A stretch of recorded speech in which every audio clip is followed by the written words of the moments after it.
We'll move to questions without notice. I'll give the call. Order. The member for Herbert will cease interjecting. Give the call to the Honourable the Leader of the Opposition. Thank you, Mr Speaker. My question is to the Prime Minister. The Prime Minister's political game playing is costing Australian families and businesses. Electricity prices, groceries, mortgages and rents are all surging. Despite this, the Prime Minister's priority is to pursue a divisive Canberra-based voice proposal while refusing to directly condemn comments that Australians are either racist or stupid. When will the Prime Minister admit his incompetence and mishandling of issues that are hurting Australians and dividing our country? Order. The member for McNamara is warned. There will be no interjecting before any minister answers a question. Give the call to the Prime Minister. Thanks, Mr Speaker. I await their points of order about sledging from this dispatch box after that question, Mr Speaker. I await it and draw everyone's attention to the nature of that question. That says a lot about the character of this opposition. Order. It is negative, it's angry, it's hostile, it seeks to divide, Order. It never seeks to bring people together. And this comes at a time when today— Members on my left will cease interjecting. Today we have figures showing that employment has increased by 64,900. Labor participation is up to 67%, a record. More than two-thirds of Australians participating in the labour market, with the unemployment rate in August remaining at 3.7%. Mr Speaker, that is an envy of the world, and we've now created more than 550,000 jobs have been created on our watch since we came to office. But what we have opposite, just like we had with the Housing Australia Future Fund legislation earlier, is just an obsession with voting no to everything, an obsession with just being negative, including an obsession with being negative about the referendum that Australians will get to vote on October 14. Well, Mr Speaker, yesterday, as part of my job as Prime Minister, I chaired the National Science and Technology Council.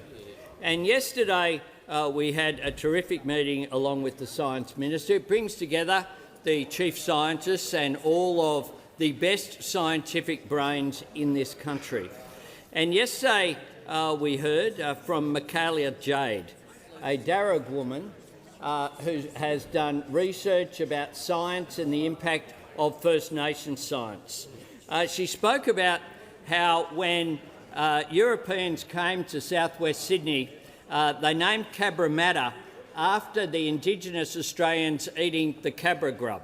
The reason why they were eating the cabra grub, they found out many years later, was because it provided an antidote to smallpox. And now in the United States, they have found that it's an antidote to superbugs. It's an example of whereby if we're just prepared to listen, prepared to embrace, prepared to be positive, this can be a win for Indigenous Australians, but also a win for our nation. Order. The member for O'Connor. When the House comes to order, I'll hear from the member for Wills. Thank you, Mr Speaker. My question is to the Minister for Housing and Homelessness. What does the passage of the Housing Australia Future Fund mean for Australians needing a safe and affordable place to call home? Give the call to the Minister for Housing, Homelessness and Small Business. Thanks, Mr Speaker. And I do want to thank the member for Wills for that question. I know that the member for Wills, like the Prime Minister and I, spent some of his early childhood in public housing. He knows how important public and social housing is. So I know he fully appreciates just how momentous this is. Today is a day that will change housing in Australia. The Housing Australia Future Fund has now passed the Parliament. Our government has now delivered on our promise to the Australian people. A $10 billion fund to create a secure, ongoing pipeline of funding for social and Order. affordable The member for housing Deakin. into the future. The single biggest investment in affordable and social housing in more than a decade, Mr Speaker. It means more homes in every corner of this country, our cities, our regions, our towns. More homes for women and children impacted by family and domestic violence. More homes for older women at risk of homelessness. More homes for our veterans who need a safe space to spend the night. And more homes for Australians needing an affordable place to call home. Mr Speaker, this is our government working for Australians, and we're going to keep working with our state and territory colleagues, working with the construction sector, working with the community housing providers and working with institutional investors to deliver on these homes. We know the largest community housing provider in New South Wales, St George Community Housing, has, for example, over 470 social and affordable homes lined up, ready to go today. And they are not alone. Across the country, providers and states already have in place plans so that when this fund was actually passed the parliament, they can get on with building. We're ready to build more homes, Mr Speaker. And thanks to the Housing Australia Future Fund, there will be funding for new social and affordable homes in perpetuity. I'm proud that we've delivered on one part of our ambitious housing agenda. We also, of course, have our new national target to build 1.2 million homes across the country, with our $3 billion new homes bonus, our $500 million housing support program, our $2 billion social housing accelerator, our national housing accord, our boost to Commonwealth rent assistance, the additional $2 billion in financing for social and affordable housing, new incentives to boost the supply of rental housing, the $1.7 billion extension to the National Housing and Homelessness Agreement, leadership on renters' rights, changes to the Home Guarantee Scheme, the introduction of the Regional First Home Buyer Guarantee. Mr Speaker, we've got a lot of work to do. We've done a lot and we're going to keep working hard every day so that more Australians have a safe, affordable place to call home. Before I call the Deputy Leader of the Opposition, I'm pleased to inform the House that present in the gallery today is a delegation of 250 young leaders from across Australia taking part in the 22nd National Leadership Forum. And also, I'm advised by Dr Scomps, I'm pleased to inform the House that present in the gallery today are traditional owners from the Mullallinja and Mataranka regions of the Northern Territory, and I see former Senator Nova Peris in the gallery today. A warm welcome to you all. Give the call to the Honourable Deputy Leader of the Opposition. My question is to the Prime Minister. In July this year, Voice architect and member of the government's Referendum Working Group, Professor Marsha Langton, said, quote, 22% of the Australian population are deeply racist, end quote. Does the Prime Minister agree with this statement? Call to the Prime Minister. Thanks, Mr Speaker. I agree that Australians are generous people, is what I think. I think Australians are fundamentally decent, and I call for everyone, regardless of what way they vote in a democratic referendum. I respect Australians, each and every one of them, and I call upon everyone in this debate to be respectful, to carry themselves like my friend Michael Long, who joins us in the gallery. I joined Michael Long today. Michael has walked from Melbourne to Parliament House, just as he did in 2004. He did so then because so many of his friends and family and people he knew were dying. He was sick of attending funerals. Now, almost 20 years later, the gap has not closed. Michael Long has walked a long way. He's asking Australians to walk just a short way, to walk a short way. To quote the Uluru Statement, to walk with us in a movement of the Australian people for a better future. That's what we're being asked to do, to show the generosity and character of the Australian people. Whilst Indigenous people for 65,000 years, and particularly since 1788, have suffered a lot. We have an 8-year life expectancy gap. We have a greater chance of an Indigenous young male going to jail than going to university. We cannot do things the same way and expect different outcomes. Michael Long has come to Parliament today. Now it's up to us to carry his message of love and hope and reconciliation away from the Parliament and back to the people in our electorates. In the next 4 weeks, Australians can take the next step to a better future by writing yes. That is all we're being asked to do, to write yes, to walk those few steps. To walk those few steps is what we're being asked to do. And that step will give our nation the opportunity to take a giant stride to recognition, reconciliation and closing the gap. This is about recognition of First Nations people in our Constitution. It's an advisory group whose only power will be the power of its ideas. The only power it will have is the power of its ideas. Has no right of veto, has no capacity to direct the government or to direct the parliament.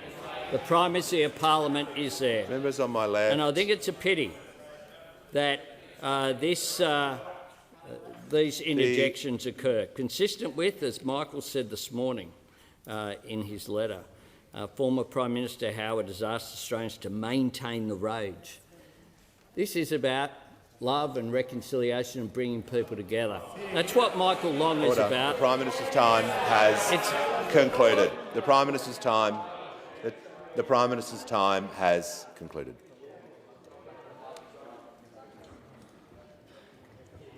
And the House comes to order. I'll hear from the member for Higgins. Thank you, Speaker. My question is to the Treasurer. Why is progress on housing policy such an important part of the government's broader economic plan?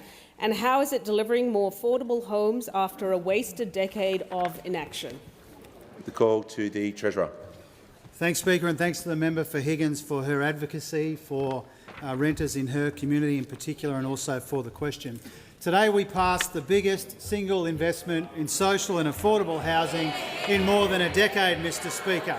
And I pay tribute to this Prime Minister and this Housing Minister. And I thank the crossbenchers for their support as well. Now, not everybody in this parliament voted for the Housing Australia Future Fund, Mr Speaker, and the Hansard will record forever that the Liberals and the Nationals voted for fewer homes and more homelessness and higher rents, Mr Speaker. Now, the parliament did something really important today, and we have every right to be really proud of it, because the progress that we made today means more people will have roofs over their heads. The $10 billion Housing Australia Future Fund... Treasurer will pause. Just resume your seat for a moment. I've warned the member for Deakin about continually interjecting. He's in a warning. Throughout this answer, you've been interjecting, giving commentary. You'll leave the chamber under 94A.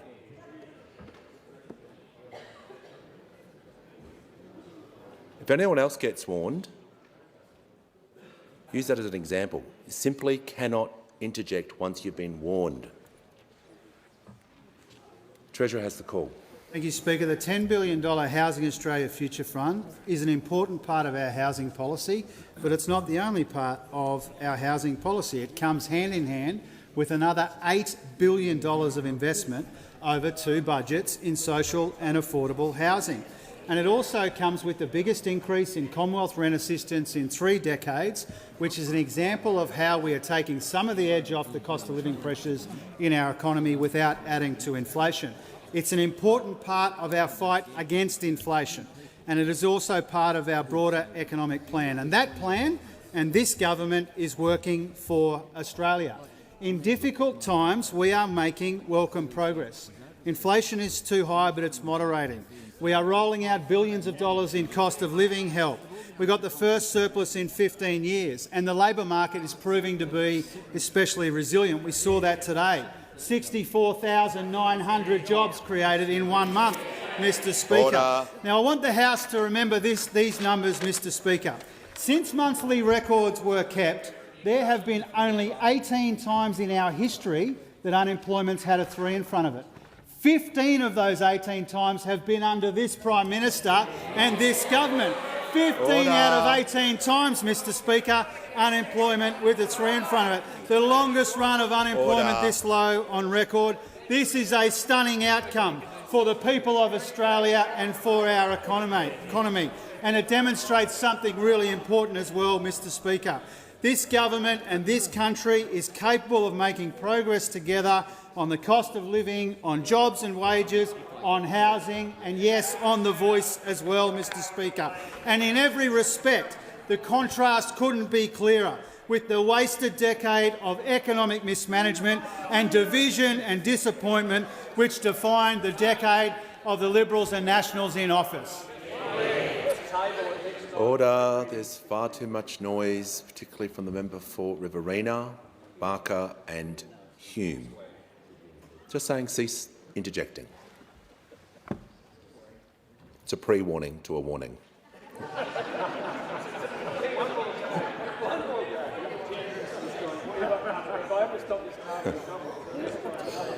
Okay, the call goes to the member for North Sydney. Thank you, Mr Speaker. My question is to the Minister for Health and Aged Care. My constituent, Port Whitman, has mantle cell lymphoma, but the therapy he needs, CAR T-cell therapy, is not funded for his condition. The therapy is already accessed by Australians with other conditions, and it was recommended by the Medical Services Advisory Committee for treatment of mantle cell lymphoma 2 years ago. Consequently, we have a system that delivers inequitable access to life-saving treatments. Why is this therapy being withheld from patients like Paul? Give the call to the Minister for Health and Aged Care.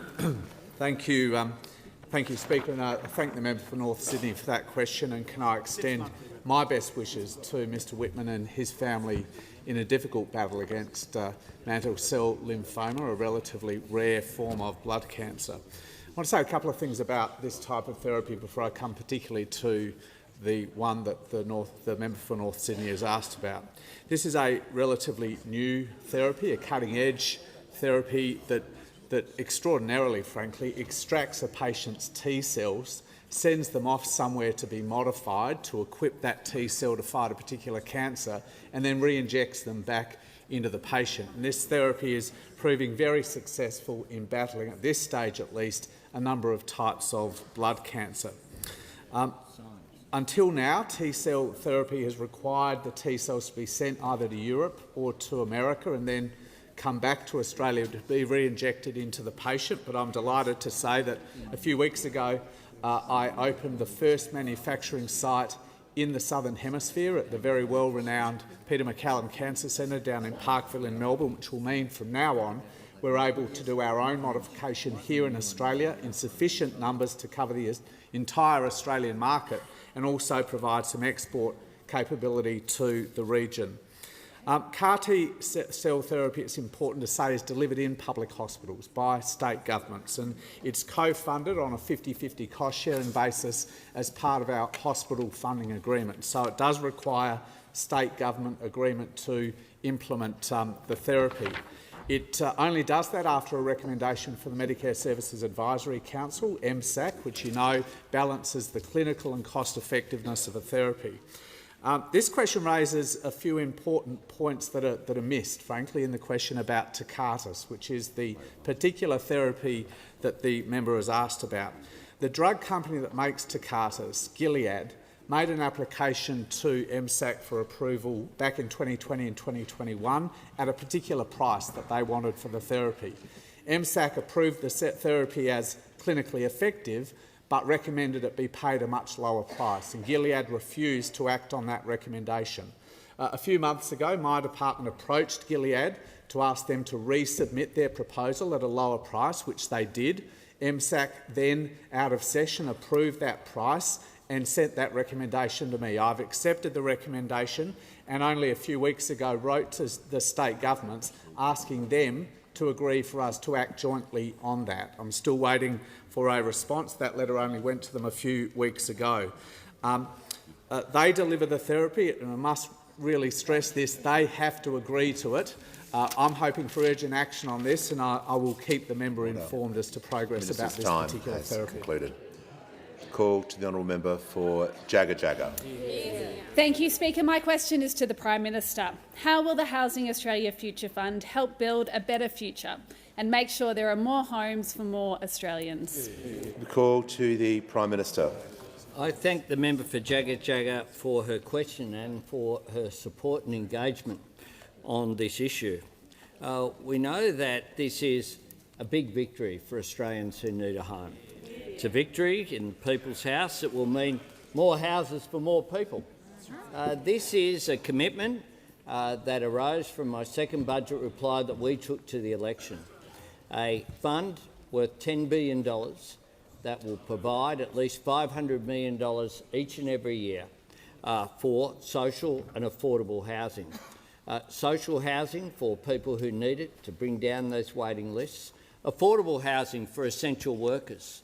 But in addition to that, of the 30,000 homes, 4,000 will be reserved for women and children escaping domestic violence. Yeah.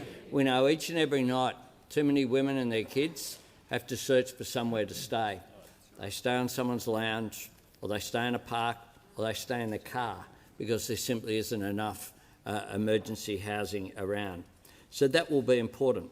In addition to that, we'll provide for $100 million of the funding will go to emergency housing to provide that support. In addition to that, we'll provide funding for remote Indigenous housing. We know that much of it is dilapidated and in a condition that is completely unacceptable. This will provide funding for it. In addition to that, it will have a Housing Supply and Affordability Council, bringing together Commonwealth, state, local government and the private sector for how we drive that supply through so that we achieve the objective of 1.2 million homes that we need. In addition to that, of course, we have got together with state and territory governments for the most significant set of housing reforms in a generation. That new national target with the incentive there of $3 billion for states and territories to reform their planning laws so that we can get more homes built in more locations in our cities and in our regions. This is absolutely critical going forward, and it's an example of the policy that we developed in opposition, taking it into government and making sure that it is delivered. And I thank all of the crossbenchers in both the House and the Senate for their support for this. As usual, the opposition just decided to say no, as they always do, to everything. But they are the blockers, we are the builders on this side of the chamber, Mr Speaker. They are the great wreckers of Australian politics, the great wreckers who exclude themselves from participation because they just say no. Just say no to everything that comes before this House. We have a positive plan that we're concluded. Give the call to the member for Moncrieff. My question is to the Prime Minister. Prime Minister, what areas of government policy do not affect Indigenous Australians? Order. The Minister for Home Affairs and Cybersecurity is warned. Give the call to the Prime Minister. Thanks very much, Mr Speaker, and I thank the member for her question, which goes to the referendum that is before the Australian people, and goes to the three clauses that are there that Australians will have the opportunity to vote for on October 14. They'll vote for, firstly, recognition. They'll firstly vote for recognition. The member for Barker and that the member for Hume. Order. The Prime Minister will pause. Just going to ask the member for Barker and the member for Hume to cease interjecting for the remainder of this question. Preferably the rest of question time, but I'll take one at a time. Order. When the House comes to order, the Prime Minister, the member for Moncrieff was heard in silence. She was given that courtesy. I'm just asking the same courtesy be given to the Prime Minister. Thanks very much, Mr Speaker. The referendum question is quite clear. It says, in recognition of Aboriginal and Torres Strait Islander peoples as the first peoples of Australia. There's the recognition. And then it says how. There shall be a body to be called the Prime Aboriginal Minister and will Torres pause. Strait Islander voice. The member for Moncrieff is seeking the call. Just the Prime Minister is less than 1 minute in. Before I call, you get the call. Just before I call the member for Moncrieff, the Prime Minister is less than 1 minute into the call. Under the standing orders, you're entitled to raise the point of order under relevance. I just want to say, once the relevance point is made, right now we won't be able to raise that point again, but I'll give her the call. If Point of you order. wish to give the call, you want the call? Thank you, yes. The member for Moncrieff has the call. Thank you, Speaker. The point of order is on relevance. The Prime Minister has been asked a very tight question, very, very tight question. Resume Areas your- of government that do not affect Resume your seat. Indigenous... Okay. Well, as the member, just the Prime Minister, before I give him the call, the member for Moncrieff knows that all ministers and Prime Ministers are entitled to a preamble. So I don't know what's coming for the remainder of the answer, but order, the Leader of the Opposition. The point of order of relevance has now been made. Just want to be clear with that. It's been ruled on, and the Prime Minister has the call. Thank you very much, Mr. Speaker. And then the question that's before the Australian people goes through 3 points. There shall be a body. It may make representations to the Parliament and the Executive Government of the Commonwealth on matters relating to Aboriginal and Torres Strait Islander. Order. And that Order. goes to the question that has been asked. The third bit is connected to the second bit. Funnily enough, it follows. 3 follows 2. And 3 says, the Parliament shall, subject to its constitution, have power to make laws with respect to matters relating to the Aboriginal and Torres Strait Islander voice, including its composition, functions, powers and procedures. So if there is... Oh, no. Can I ask that be withdrawn? Order. Just going to ask the member for New England to assist the House and to withdraw so we can continue to assist. It will assist the House to do a withdrawal. I withdraw. I thank the member for New England. Order. Prime Minister has the call. Twice you made him Deputy PM. Prime Minister will, So Prime Minister will I- return to the question. That's fair enough. The member Order. for Riverina was against him. That is true. The Prime That is Minister true. will not take the interjections. He has the call. Mr. Speaker, the point of the voice is that it's an advisory group Order. that very clearly doesn't have the right of veto, doesn't have the power to direct Parliament or to direct the government. So it just has the power of its ideas. And just like the Business Council of Australia can make representations over whether Melbourne or the Roosters are going to win this Saturday, it's not relevant. The Prime Minister will... It's not relevant. Order. The And member what for will happen- Fairfax will cease interjecting or be warned. And what will happen? If you go and talk to the Michael Longs of this world about what their priorities are for Indigenous Australians, the idea that their priority is about parking tickets or anything else is complete nonsense. You're the ones that have raised it, mate. Order. The Prime Or Minister where will nuclear-powered will subs direct will his marks be. to the chair. It's advisory only. Order. It The Prime only has Minister's the power time has of its ideas. concluded. The order when the House. The member for Bowman will leave the chamber under 94A.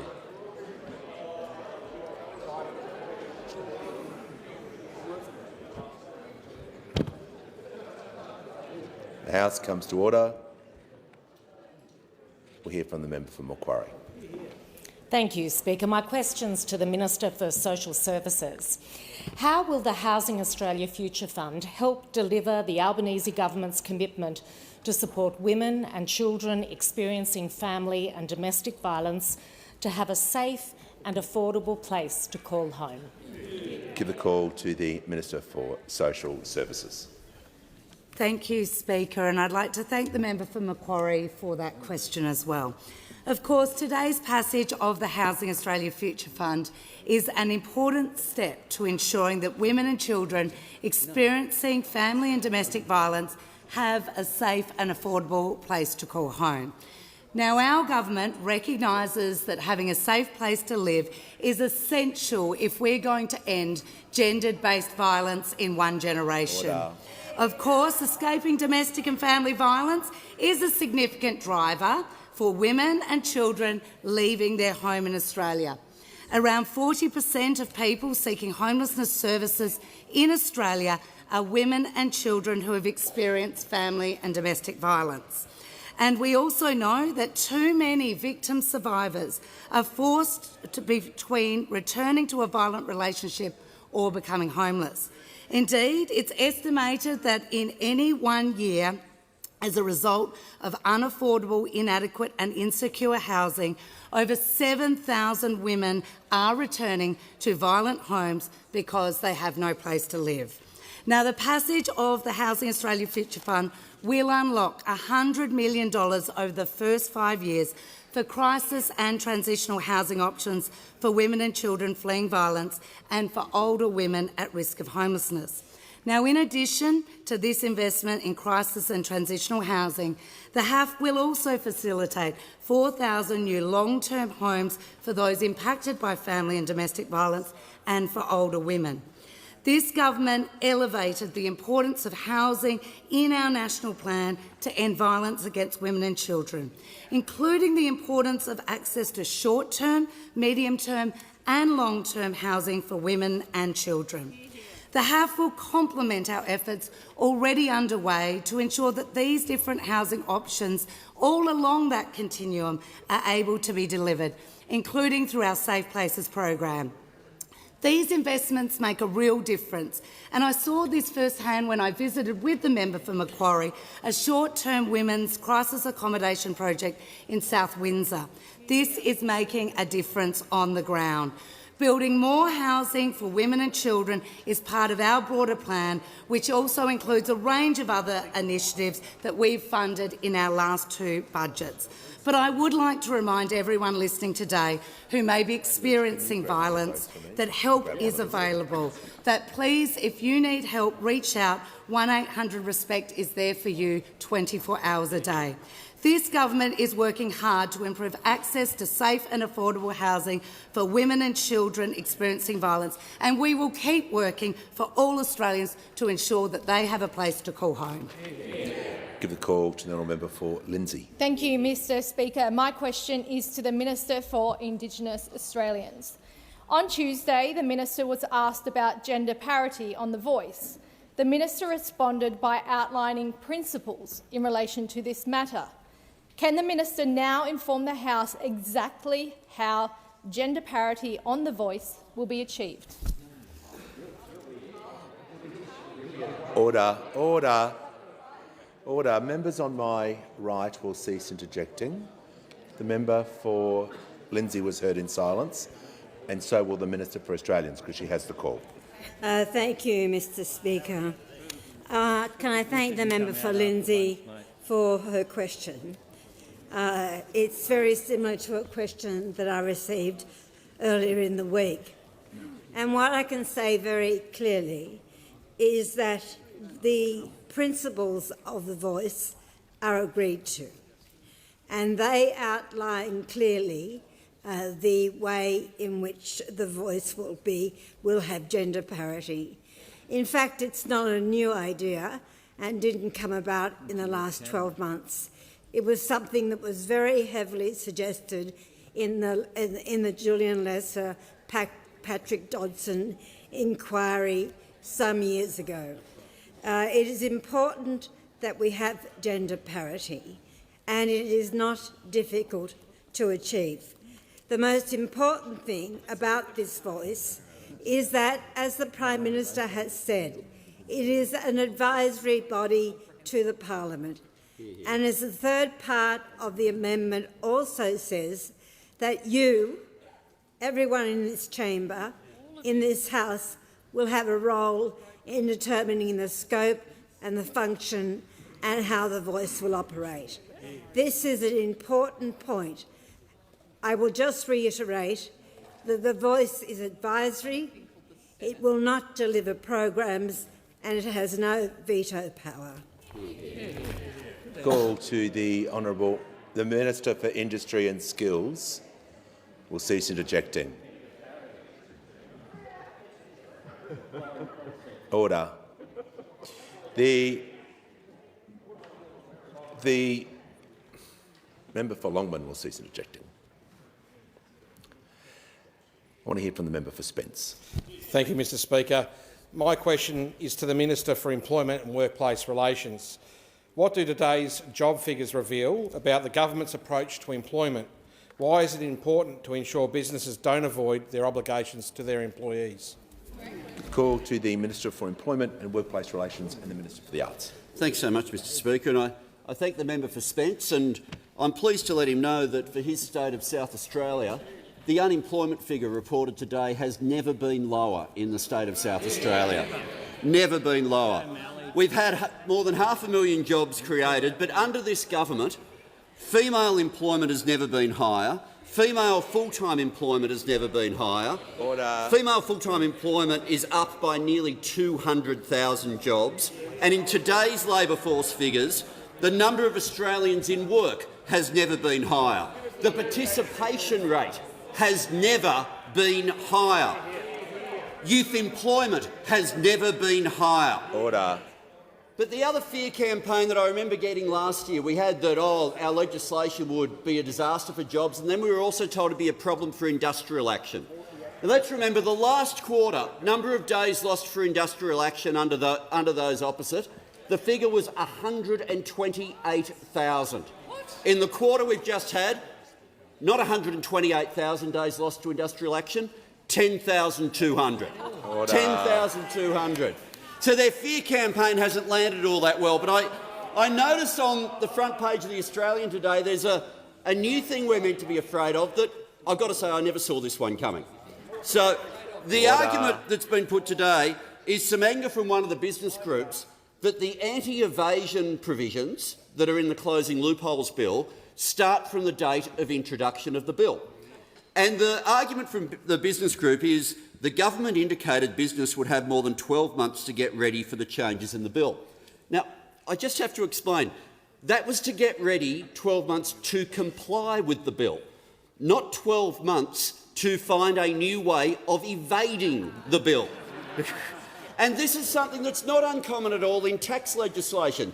Those opposite might be unfamiliar with this, but their own tax legislation, bills in 2015, in 2019, in 2018, in 2017, in 2020, all use the same principle. And why? Because if you're bringing in a new provision of compliance, the intention is that business complies, and you start your anti-evasion provisions from the date of introduction.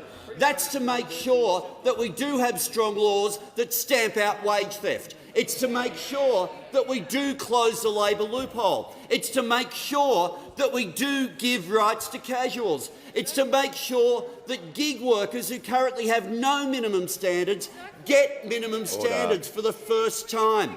Those opposite and the campaign against this bill is all about trying to trade one loophole for the next loophole. We're determined to make sure that minimum standards are real in this country. Time has concluded. Give the call to the Leader of the Nationals. Thank you, Mr Speaker. My question is to the Minister for Infrastructure and Transport. I refer to a discussion the Minister had with Qantas executive Vanessa Hudson regarding the Qatar application for extra flights prior to the Minister's decision being made. What was the content of that discussion?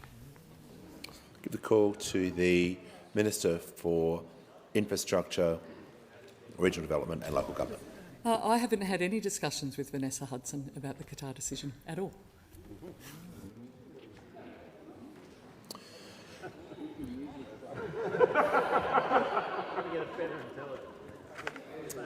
Order. Give the call to the honourable member for Corangamite.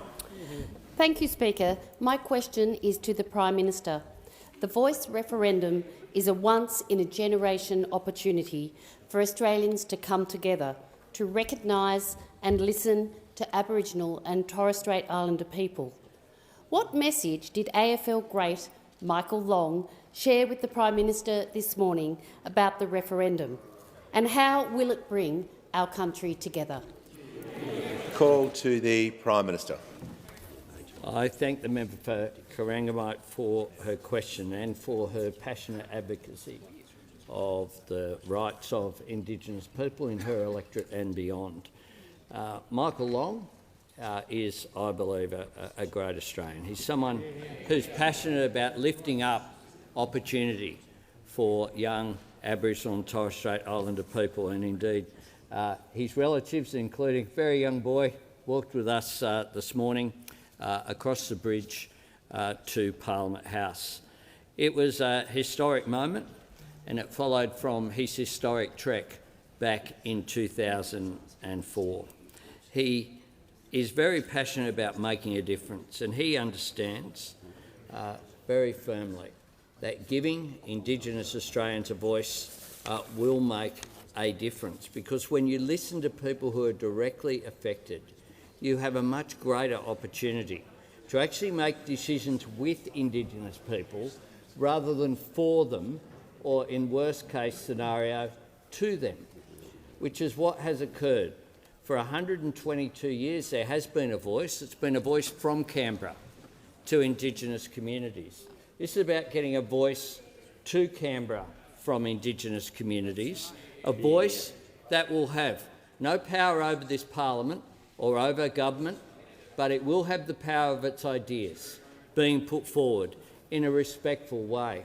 And I thank Michael, along with Pat Farmer, who I had the honour of trying to keep up with on his run for the voice in Sydney just a few weeks ago. Pat Farmer, a distinguished former member of this place, the former Liberal member for Macarthur. But this morning I was reminded of another event where Indigenous Australians walked to this parliament, and that was Jimmy Clements back in 1927, when this parliament was opened by the Duke of York on May the 9th. And Jimmy Clements walked from Tumut. He was a Wiradjuri man. Our minister here is a Wiradjuri woman. And he walked, and along with John Noble, was the only two Indigenous people here. The police tried to move Clements on because he was barefoot and because he'd walked for days and days to get here. But the people outside rose up and said, no, he's got a right to be here. And there was people coming together in what must have been one of those first acts of reconciliation and generosity. On October 14, just as Indigenous Australians have walked those distances, we are being asked to walk just a few steps, to, with a hand outreached, as I did with Michael this morning, to just join it. That's what Australians do. That's what Australians do, to move forward together. Give the call to the honourable member for Mayo. Thank you, Mr Speaker. My question is to the Minister for Communications. Recommendation 16 of the You Win Some, You Lose More report into online gambling recommended that the Australian Government prohibit all online gambling inducements and inducement advertising, and that it do so without delay. Minister, when will this recommendation be implemented? Order. I give the call to the Minister for Communications.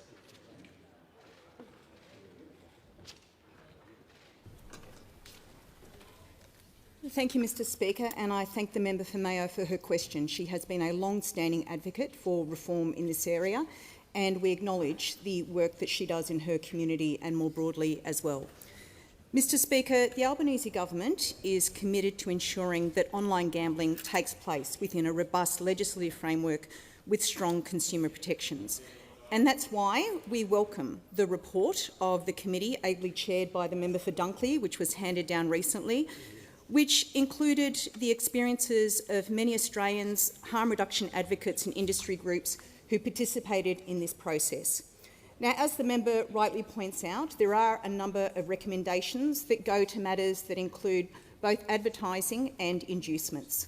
There's two parts to the answer here that I give to the member for Mayo. The first is that the government is considering all the recommendations of this report in a holistic and comprehensive manner. We need to ensure that they are capable of implementation, that they become effective, and also that they have the desired outcome, above all else, of achieving the principle of harm minimisation. And we know that some of these recommendations involve the states and territories, which is the second part of this answer. Some of these matters go to issues that are within the purview of the states and territories and require a degree of cooperation. They also require a degree of cooperation across portfolios, including in conjunction, particularly the Minister for Social Services, who has responsibility for the National Consumer Protection Framework. As the member will be well aware, the National Consumer Protection Framework steps have now concluded. We achieved that only a couple of weeks ago under this government by activating BetStop, the one-touch mechanism for self-exclusion from all forms of online gambling. So we are working through those recommendations now.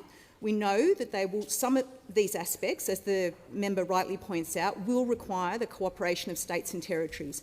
But I can assure the member and all members of this House that this government believes that the status quo is unsustainable. We need to ensure that there is effective change in this area, again in accordance with those principles of harm minimisation. We are currently working on all of those recommendations and appreciate the member's involvement, and will continue to liaise with the member and all interested members of the parliament as we take this policy forward. Give the call to the honourable member for Lingiari. Thank you, Mr Speaker. My question is to the Attorney-General. Attorney, why is it important to recognise Aboriginal and Torres Strait Islander people through a voice? Great question. Give the call to the Attorney-General. Thank you, Mr Speaker. I thank the member for Lingiari for her question. In 2015, a Liberal Prime Minister and a Labor opposition leader asked the question, how do Aboriginal and Torres Strait Islander people want to be recognised in the Constitution? The answer to that question did not come from politicians. It could not have come from politicians. Only Indigenous Australians could answer that question, and in 2017 they did. In 2017, over 250 Aboriginal and Torres Strait Islander delegates gathered at Uluru and issued the Uluru Statement from the Heart, calling for an Aboriginal and Torres Strait Islander voice. This was and is how Aboriginal and Torres Strait Islander people... The member for Barker has had a really good go today. He'll leave the chamber under 94A. Simply not acceptable for people to continually be interjecting non-stop. The Attorney-General has the call. Thank you, Mr Speaker. This was and is how Aboriginal and Torres Strait Islander people want to be recognised in our Constitution. After years of failed programs and failed policies, Aboriginal and Torres Strait Islander people told us that they were not seeking a purely symbolic form of recognition. They told us symbolic language would not do anything to improve unacceptable outcomes for Indigenous Australians. They told us that more of the same is not good enough. Aboriginal and Torres Strait Islander people called for a practical form of constitutional recognition, one that will improve the way that we develop laws and policies relating to Aboriginal and Torres Strait Islander people, so we get better results in areas like health and education and housing. Order. That's what the voice is about, listening to Aboriginal and Torres Strait Islander people so we get better outcomes. We cannot risk more of the same. But as the Leader of the Opposition demonstrates, every time he talks about the upcoming referendum, more of the same is all that the No campaign has to offer. The No campaign is offering no solutions for Aboriginal and Torres Strait Islander people. Voting yes can do only good. Voting yes at this referendum means voting yes for a better future for Aboriginal and Torres Strait Islander people and for all Australians. Give the call to the honourable member for Hume. Thank you, Mr Speaker. My question is to the Minister for Indigenous Australians. In July 2019, speaking about the matters that a federal treaty could cover, the minister said, quote, "It could be about fiscal arrangements." Does the minister now stand by that statement? Give a call to the Minister for Indigenous Australians.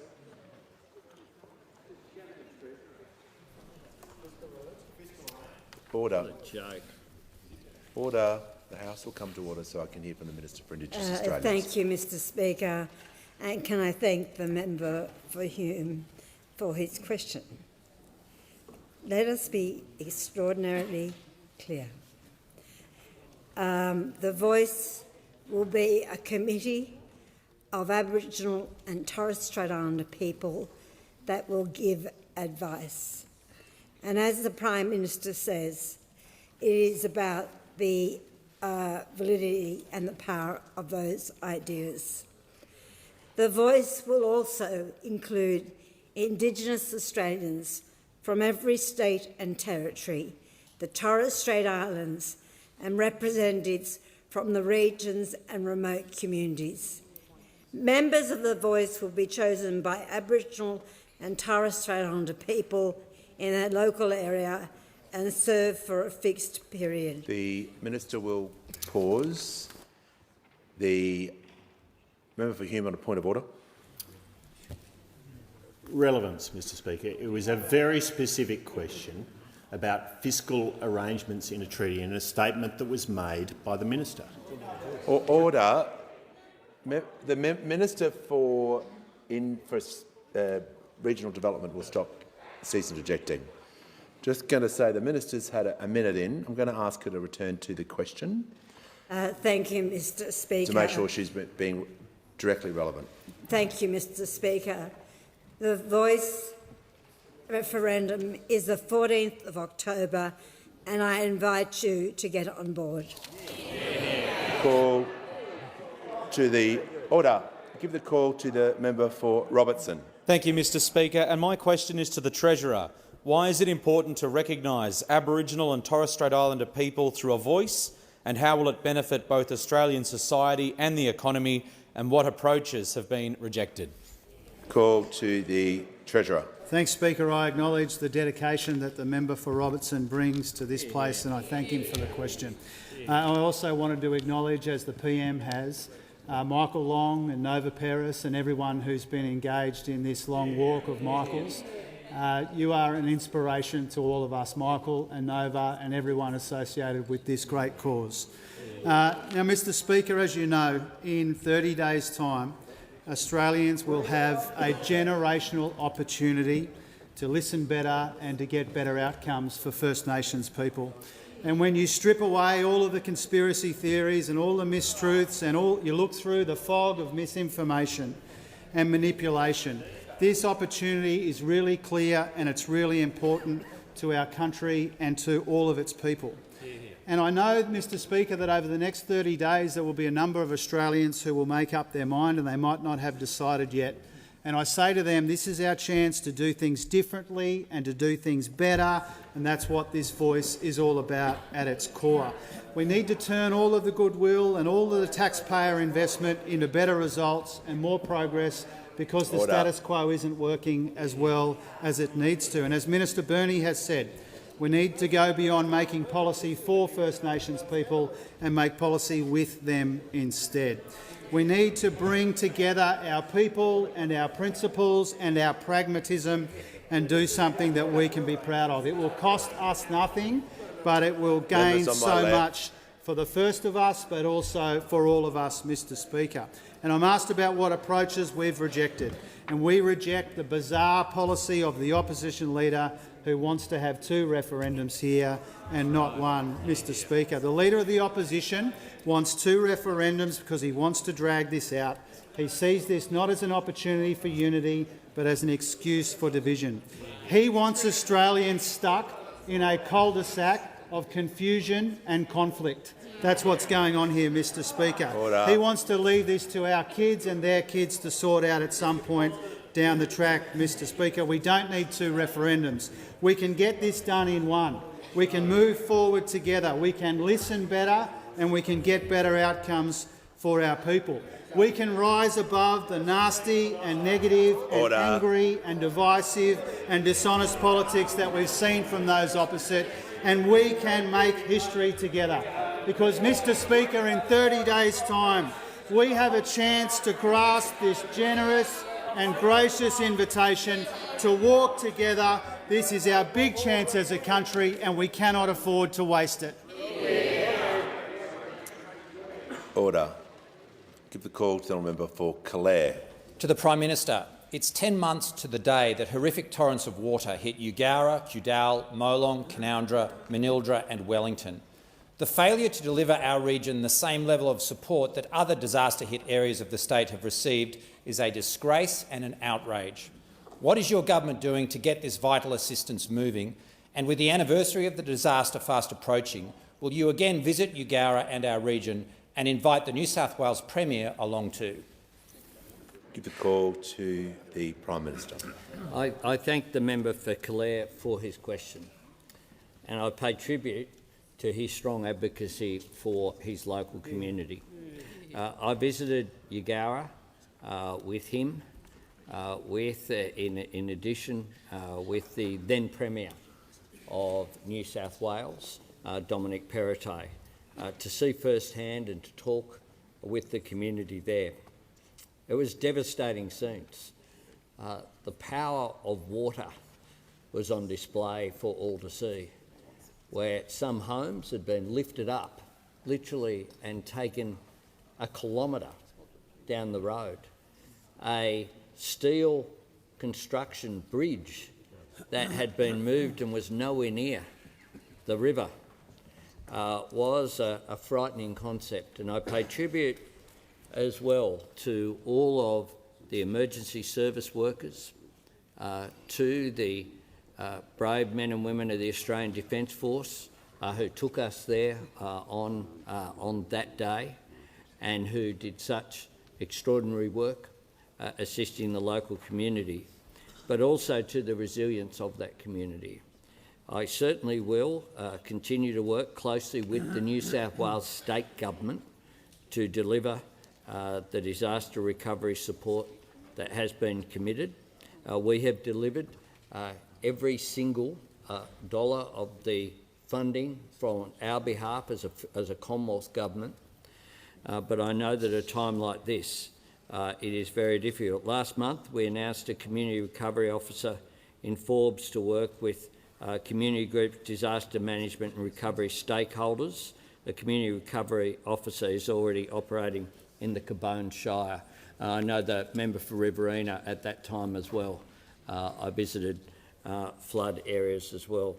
Recovery grants are available for primary producers of up to $75,000, for small businesses and not-for-profit organisations of $50,000, rural landholder grants of up to $10,000, medium-sized business support grants to support the re-establishment of medium businesses or not-for-profits, back home grants of up to $20,000 to help pay for restoring housing to a habitable condition or replacing essential household items, and rental support grants to contribute to the cost of 16 weeks' rent.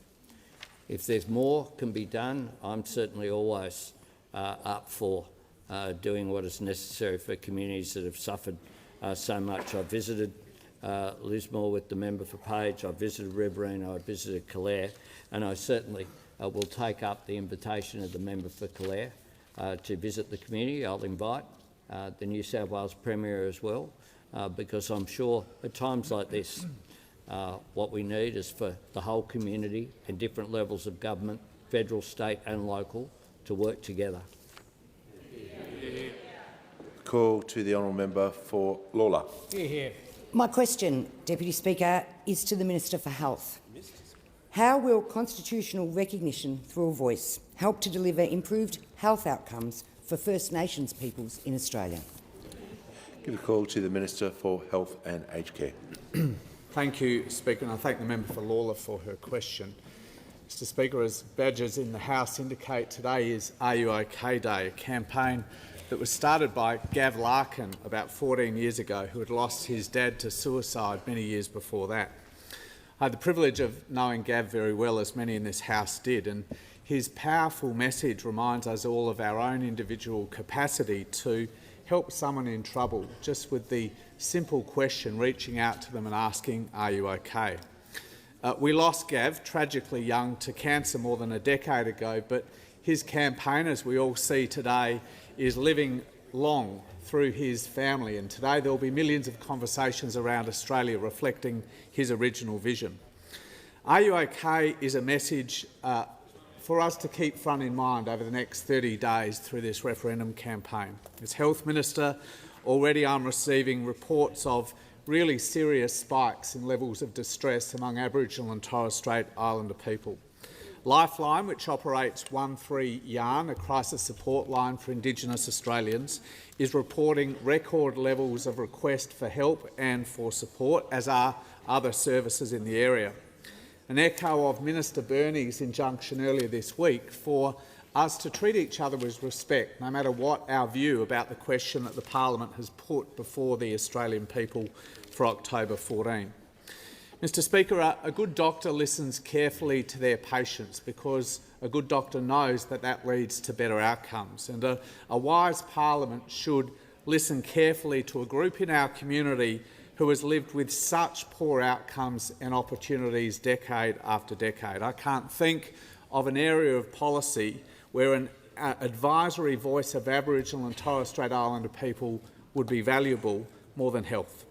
Year after year, this chamber receives the annual Closing the Gap report that lays out in awful detail the yawning gap in health outcomes and life expectancy between Indigenous Australians and the rest of the country. And with the best of intentions and substantial investment, things are not changing. Indeed, in some areas, they are getting worse. The approach we've followed over years after years is simply not working. And on this day in particular, we should reflect on the fact that young First Nations Australians are twice as likely to take their own life as the rest of the country. And those data aren't shifting, and the causes are complex. The consequences are just shatteringly tragic. They extend well beyond the health discipline or the health portfolio. Listening to community representatives through a voice will help us respond to challenges like that. As the PM said this morning, the advice is good, we'll follow it. If it's not good, we won't. It's a pretty simple concept, really, but potentially just so powerful. Just on indulgence, I'll call the member for Lindsay. Thank you, Mr Speaker. I rise to associate the opposition with the minister's comments about Are You OK Day only, and the importance of Are You OK Day. Order. The importance of Are You OK Day to every Australian. As I go across the country in this role, it is more important than ever that we stay connected as communities. And whether it's in the workplace, whether it's in schools, or whether it is in this parliament, we should be looking after each other today and on all days, and particularly young people. Members on my right. Young people have gone through so much, through COVID, through disasters, and they are also experiencing the cost of living pressures that their parents are coming home and expressing those stresses with mortgages, rents, energy. So today on Are You OK Day, I encourage every Australian to reach out to each other and ask, "Are you OK?" It is a very important question that leads to a very important conversation. Just for the member for Lindsay, I'll be writing to her later today about the use of indulgence. Give the call to the honourable member for Page. Thank you, Speaker. My question is to the Minister for Indigenous Australians. Does the minister recall making the following statement in July 2019 when speaking about a federal treaty? It could be about fiscal arrangements. I'm just going to ask the member to state that question again, because I didn't hear the end part, because there was too much noise on my right. Sure. Thank you, Speaker. Speaker, the question is to the Minister for Indigenous Australians. Does the minister recall making the following statement in July 2019 when speaking about a federal treaty? It could be about fiscal arrangements. Could be about fiscal arrangements. Order. The Minister for Skills is warned. The Minister for Order. The Deputy Leader of the Opposition on a point of order. Mr Speaker, I seek your ruling. Last week you indicated that if members interjected and were warned and subsequently interjected, they should be removed under Standing Order 94A. Those standing orders, respectfully, Mr Speaker, do need to be applied equally. The Minister for Home Affairs is, in this question time, a serial offender, and you have warned her— Resume your seat. Yep. Order. Yeah. I thank the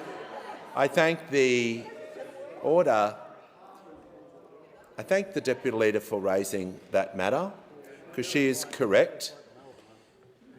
When questions are being asked and before the Minister or the Prime Minister, or where the question is directed, is not the time to interject. I've made that crystal clear. The Minister for Home Affairs was warned.